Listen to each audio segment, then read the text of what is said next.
Mahakumbh horror story.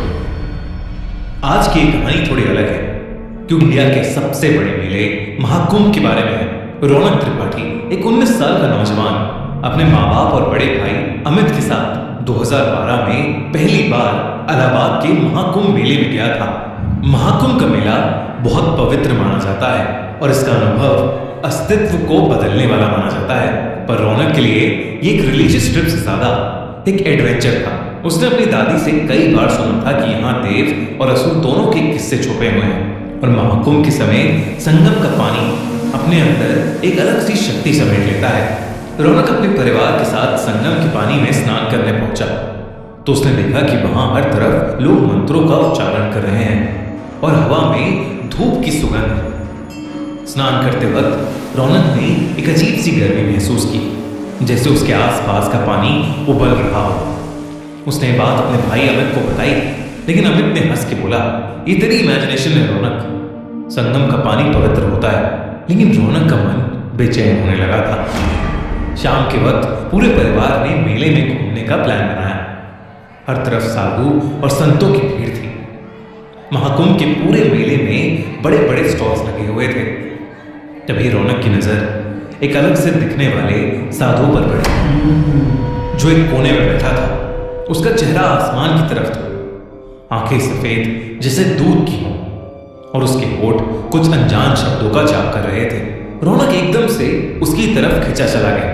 रौनक ने अमित से कहा, अमित चलो देखते हैं बाबा क्या कर रहा है। वो साधु अपने ध्यान में लीन था और अमित ने रौनक को बोला कि उसे तंग करके उसकी भक्ति को भंग नहीं करना चाहिए। लेकिन रौनक ने अमित की नहीं सुनी और वो बाबा की तरफ चलने लगा।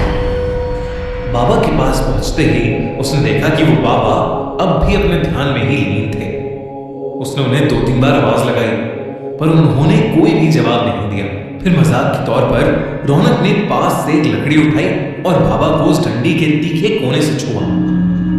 बाबा की आंखें एकदम से खुली और रौनक की ओर गई। रौनक को लगा कि बाबा शायद उससे गुस्सा हो गए हैं, पर उन्होंने मुस्कुराते हुए रौनक को देखा और कहा, आ गया तू, तेरा ही इंतजार था। रौनक एकदम से थोड़ा घबरा गया। आप मुझे जानते हो बाबा? इस बात का कोई जवाब बाबा ने नहीं दिया। बस उन्होंने अपने गले से एक माला निकाली और रौनक के हाथ में रख दी। बाबा ने कहा, ये ले और रात को ये माला पहनकर सो जाना, कल तुझे सारे जवाब मिलेंगे। रौनक ने बिना कुछ सोचे उस बाबा से वो माला ले ली और वापस अपने परिवार के पास आ गया। उस रात रौनक ने माला पहनकर सोना शुरू किया। जैसे ही उसने अपनी आंखें बंद की, उसके सपने एकदम अजीब और खौफनाक हो गए। उसने देखा कि वो एक अंधेरे जंगल में खड़ा है। उसके आसपास बड़े बड़े पेड़ हैं जिनमें आग लगी हुई है और उस आग से पूरा आसमान लाल हो गया है।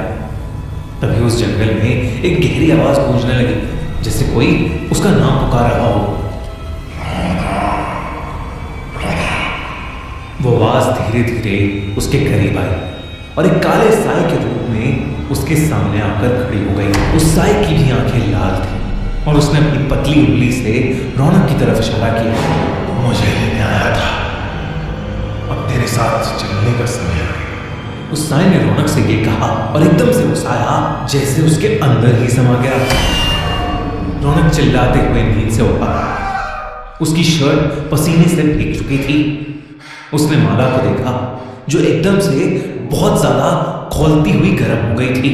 रौनक ने तुरंत उस माला को निकालकर जमीन पर फेंक दिया और फिर से चादर तान कर सो गया।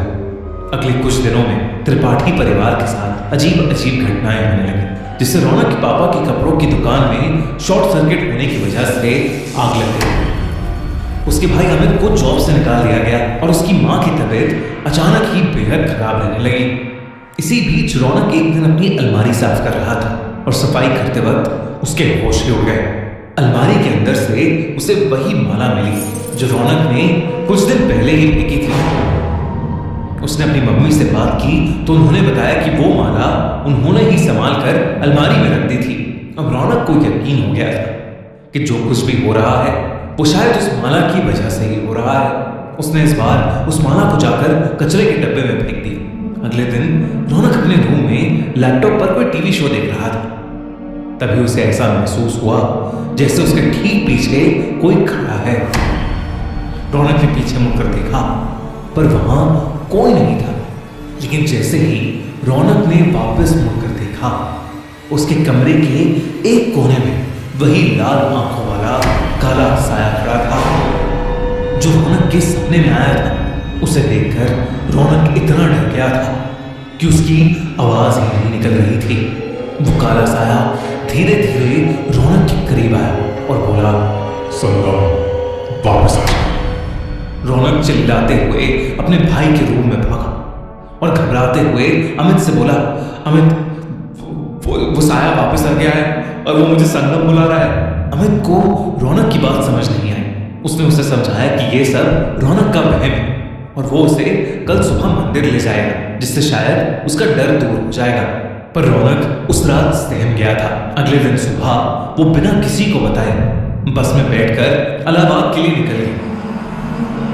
बस रात को चाय पीने के लिए रुकी। चाय पीकर जैसे ही रौनक ने वॉलेट निकालने के लिए अपना बैग खोला, उसकी रूह कांप गई।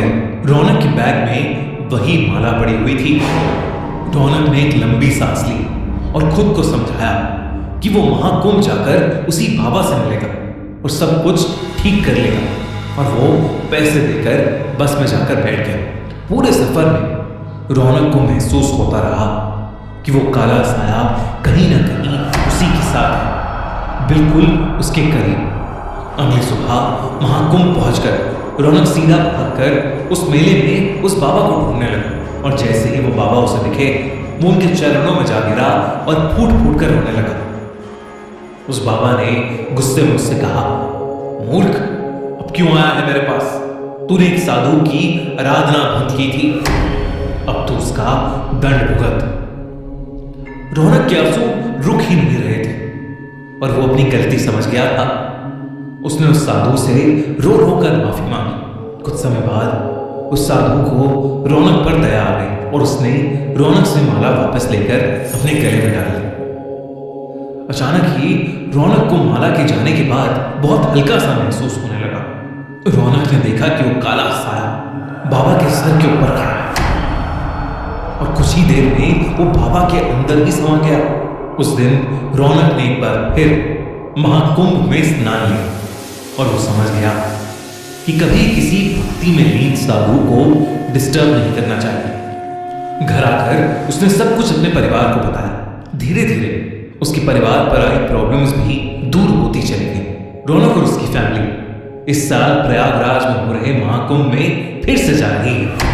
आप में से कितने लोग महाकुंभ के बारे में जानते हैं? और अगर हाँ, तो कितने लोग महाकुंभ में जाने का प्लान कर रहे हैं? हमें कमेंट सेक्शन में जरूर बताइए।